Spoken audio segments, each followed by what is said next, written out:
வணக்கம் friends, welcome back. இந்த வீடியோவில் எதை பற்றி பார்க்க போகிறோன்னா, ஒர்க் சென்டர் 5855 மிஷினை தான் பார்க்க போகிறோம். என்ன கம்ப்ளைண்ட் பார்த்தீங்கன்னா, ஆட்டோ மெயின்டெனன்ஸ் வர சொல்லிட்டு நம்ம கிளைண்ட் ஆல்ரெடி ஃபோன் பண்ணி சொல்லியிருந்தாங்க. நானும் நேரில் வந்து பார்த்தேன். பார்க்கும்போது ஆட்டோ மெயின்டெனன்ஸ் தான் ஆன் பண்ணும்போதே வருது. நானும் சரி சர்வீஸ் மோடில் போய் பார்த்துட்டு எரர் என்ன எரர் வந்திருக்குன்னு பார்க்கலாம்னு சொல்லிட்டு உள்ளே போயிட்டுருக்கேன்.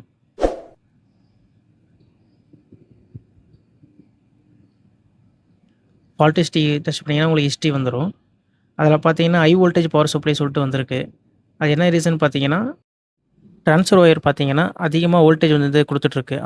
அதனால ஆட்டோ மெயின்டெனன்ஸ் வருது. ஆஃப் பண்ணிவிட்டு ட்ரான்ஸ்ஃபர் ஒயர் வந்து எடுத்து பார்க்குறேன் எப்படி இருக்குன்றது. ட்ரான்ஸ்ஃபர் ஒயர் பார்த்தீங்கன்னா கருப்படிச்சிருக்கு. எதனால் அடிக்கிறோம், டோனர்லாம் வந்து அதிகமாக ஃபார்மேஷன் ஆகும்போது இந்த பிரச்சனை வரும். இப்போ என்ன பண்ணலாம், ட்ரான்ஸ்ஃபர் ஒயர் வந்து இப்போ நியூவாக கரோனா ஒயர் கட்டிட்டு ட்ரான்ஸ்ஃபர் போட்டு ஒரு காப்பி ஒன்று எடுத்து பார்க்கலாம். எரர் அகைன் வருதா இல்லையான்றது. ஏன்னா எரர் வரதுக்கு ரீசன் பார்த்தீங்கன்னா, ட்ரான்ஸ்ஃபர் ஒயரில் வரும். ஆட்டோ ட்ரம் யூனிட் உள்ளே இருக்கிற பார்த்தீங்கன்னா சார்ஜ் கிரிட்னாலே வரும். முதல்ல ட்ரான்ஸ்ஃபர் ஒயர் நியூவாக மாற்றிட்டு அதை போட்டு பார்த்துட்டு எப்படி இருக்குன்னு பார்த்துட்டு சொல்லலாம். ட்ரான்ஸ்ஃபர் ஒயர் கட்டியாச்சு. இப்போ மிஷினில் போட்டு ஒரு காப்பி ஒன்று எடுத்து பார்த்துடலாம். A4 பிரிண்ட் ஒன்று கொடுக்க சொல்லியிருக்கேன். எரர் வராமல் பிரிண்ட் அவுட் வருதுன்றதை பார்த்துடலாம்.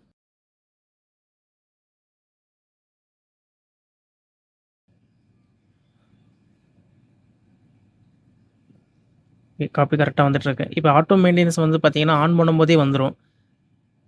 இப்போ பார்த்தீங்கன்னா கரெக்டாக அந்த ஒயர் நம்ம கட்டிட்டோம். காப்பி குவாலிட்டி நல்லாயிருக்கு. இப்போ வந்து A3யில் ஒரு பிரிண்ட் ஒன்று கொடுத்து பார்க்க சொல்லியிருக்கேன்.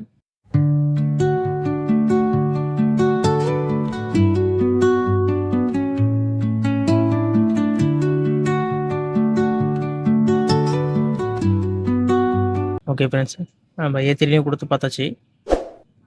ஃப்ரண்ட் அண்ட் பக்கம் கொடுத்தாச்சு. இந்த வீடியோ யூஸ்ஃபுல்லாக இருந்ததுன்னா லைக் பண்ணிவிட்டு நம்ம சேனலை சப்ஸ்கிரைப் பண்ணிக்கோங்க.